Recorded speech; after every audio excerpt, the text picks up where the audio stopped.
Parce que l'urgence, c'est de vivre.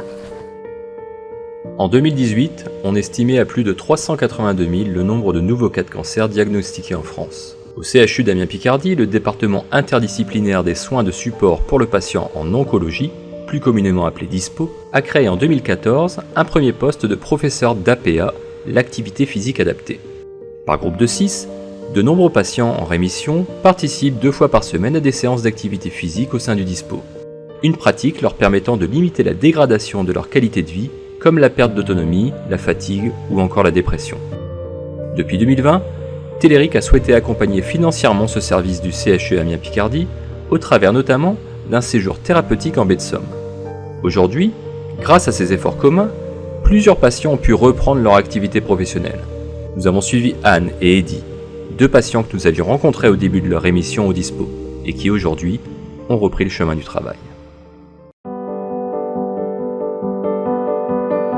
Fin d'année 2018, je me sentais pas bien, j'avais des douleurs, je savais pas trop ce que c'était. Mon médecin m'a fait prendre un rendez-vous à l'hôpital et c'est avéré que j'avais un cancer de l'amygdale. J'étais directrice adjointe de l'IUFM qui est devenue INSPE depuis, donc j'ai géré cette fonction pendant 5 ans. En plus de ma charge d'enseignement, j'avais une charge administrative qui était assez lourde, jusqu'en 2019 où là j'ai été épuisée, tellement épuisée que je n'arrivais même plus à me lever. Et j'ai démissionné avec effet immédiat au mois d'avril 2019 et 2 mois après on m'a trouvé un cancer du sein.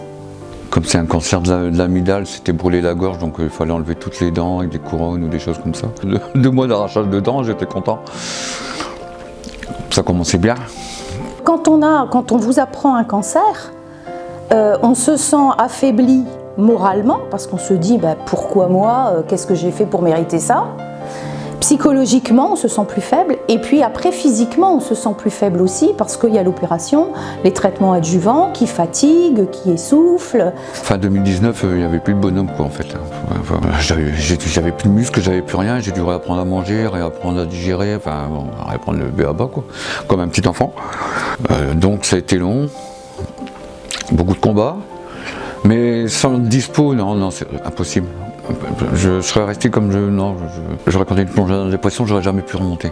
Le fait d'avoir vécu au DISPO une expérience avec d'autres patients, ça m'a permis aussi d'échanger avec eux sur les traitements, sur leurs ressentis, avec une équipe thérapeutique qui était particulièrement bienveillante, mais en même temps exigeante, parce que Quentin en a pas, il nous fait vraiment travailler. Et le fait d'avoir bénéficié en fait de ces séances d'APA, mais aussi au DISPO de séances d'art-thérapie avec Hélène, ça m'a permis de reprendre confiance en moi et de me rendre compte que j'étais encore capable d'eux.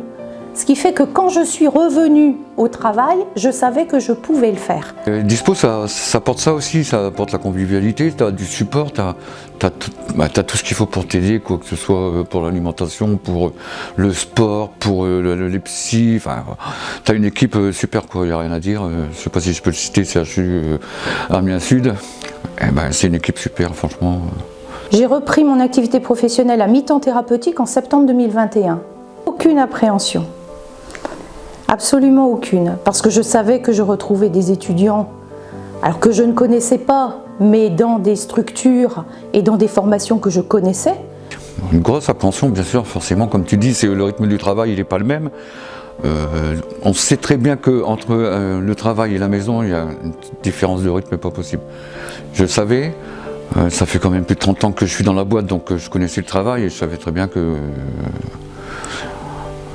il fallait que j'assure, quoi.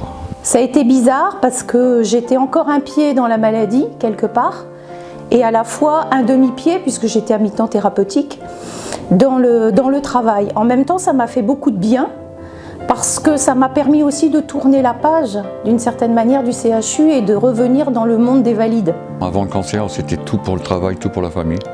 Je vais être égoïste, mais maintenant, c'est tout pour moi et tout pour madame. Je donne plus que j'ai donné, parce que je sais que derrière, il peut y avoir un impact pas négligeable sur le corps, sur l'esprit aussi. J'ai pas écouté mon corps et maintenant je l'écoute. On se parle souvent maintenant, tous les jours, je l'écoute. 1, j'ai remis la balle au centre. 2, je trie, parce qu'il y a une urgence de vivre maintenant. En fait, moi, mon urgence, c'est de vivre et de vivre et de faire ce que j'ai envie de faire. Avant, je disais oui à tout. Maintenant, j'arrive à dire non à certaines choses. Et je dis pas que je fais que ce qui me plaît, c'est pas vrai. Il y a quand même le travail, il y a des contraintes, il y a des exigences. J'ai appris à, comment dirais-je, à sélectionner l'essentiel pour moi et pour les miens. Cette aventure, qui est toujours une aventure un peu à la fois humaine et une expérience aussi initiatique, m'a permis de me poser des questions. Mon rapport au temps, mon rapport à l'argent, mon rapport aux autres, mon rapport à la vie et mon rapport à la maladie. Je vois la vie autrement, ça c'est sûr. Là que je continue à me battre et à bosser pour retrouver une... Je vais pas dire la forme d'avant, mais une vie normale, ça serait déjà pas mal. Avec le Dispo, par exemple, je continue d'aller les voir. Parce que ça fait partie de ma vie maintenant, quelque part. Cette expérience m'a complètement changé. Même là, j'ai un peu de travail, mais je fais toujours de la marche avec Quentin le mercredi, l'après-midi, on va aller marcher. C'est bien, ça me fait garder le contact avec le groupe, parce que ça faisait quand même plus de 2 ans que je faisais le sport avec Quentin, donc forcément, il se crée des liens, c'est logique. J'essaie au maximum de toujours penser à ce cancer, parce que je suis en rémission et pas guérie, de toujours penser à ce cancer en disant oui, il y a plus grave. De toute façon, il y a plus grave que moi, en termes de maladie.